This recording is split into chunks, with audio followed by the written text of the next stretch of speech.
The Australian Maltese Chamber of Commerce welcomes new members.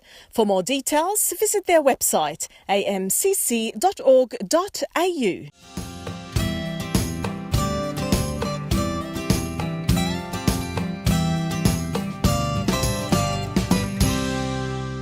Merħba lura fil-programm Maltese Down Under.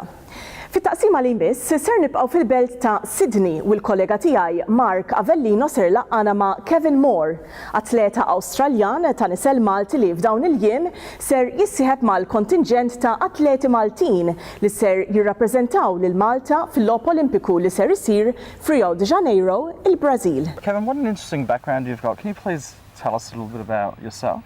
Yeah. So Mark, father Maltese, mum Swedish, and born in Sweden, spent the next 5 years living in Malta, started school in Malta and then came to Australia and been here since I was about 6. So it's a Swedish Maltese and sort of grown up from 5 onwards in Australia. For those that don't know, you're an athlete. You're competing for Malta in the 2016 Olympics, and you have competed for Australia. So how did that journey come about? So 2010 ran for Australia Commonwealth Games. We were fortunate enough to win gold in 4x4. But since then I just talk a lot with Malta. Like I said, Dad's Maltese and I started school there. I lived my first 5 years there, so I've always got an attachment to the country and to the people, especially on my dad's side. And then from 2013 started running full-time for Malta, and since 2013, last 3 years, it's been sort of all forward from there. Can you speak Maltese? Yeah. Well, I can definitely understand a lot of it and speak enough to get things. If there's 4 or 5 people going in one conversation, that's when it gets hard. I can imagine. So spending a portion of your life in Sweden, which obviously was really early days, and then you've got your adulthood and childhood here and in Malta. Going over to, I guess you're commuting backwards and forwards now from there. How do you find it for yourself from an emotional level when you get back to Malta? Yeah, it's beautiful. It's beautiful. Yeah, love arriving in Malta, love touching down. Obviously friends and family there, but it's just a beautiful country, beautiful culture, a lot of history. For me, I love it. So, as an athlete that's sort of making that choice to sort of go over there and represent under the flag, what does it give you? What do you get from it, do you think? I'm really honoured every time I run in the red or white or running under the Malta colours. Really honoured to never take it for granted. Sometimes when you're younger, I think when I was younger, I was just running and everything was good, and you take everything for granted. As you get older, you realise things can be taken away very easily. So very just honoured to really, and just take every opportunity as I can. You're the flag bearer at Glasgow? Yeah, correct. Yeah. What did it feel like when you were told that you were going to be the flag bearer? Yeah, I was really surprised. We only got told probably say 1 hour before the actual opening ceremony. So we had a meeting, and I thought it was just a general team meeting because we only just arrived in Glasgow, and then I saw the Maltese president come, and I thought, okay, so this is maybe more than just a meeting. And then he had a suitcase with the flag in it, and then announced that I was the flag bearer.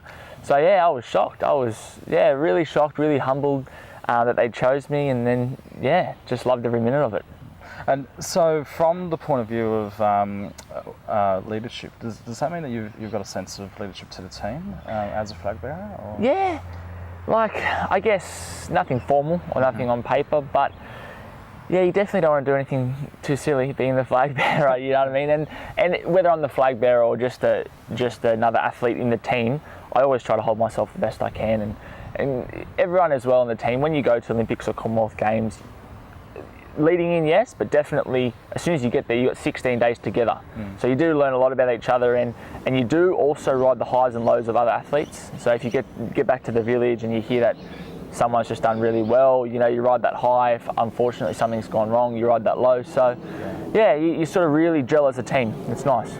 I guess as a small team, that's even more so, isn't it? Yeah. Kevin, by the time this interview goes to air, you'll already be in Malta. Can you tell us what that's for and what your preparation is going to be like? Yeah, definitely. So arrive in Malta around the 8th, 9th of June, and then we've got a big competition on the 11th of June, which is the GSSC. It's a European Small States Games. And then there's national championships and there's European championships. So there's all these sort of key meets like stepping stones on the way to Rio. And yeah, there's at least 3, 4, 5 of them. So there'll be a few. It'll be full on. So is every step of the next few months obviously leading to Rio? Does that mean that your whole training regime is kind of like stepped up each one just a little bit more, or how does that work? Like for me, I'm not a runner, I wouldn't know. Yeah.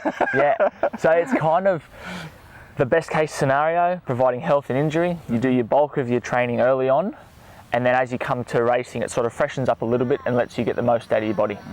So, but yeah, everything's been good, injury and health-wise has been good. So for me, it's just, now time to really get into racing. So it's this kind of the scary and the excitement part. You get to see what's really happening.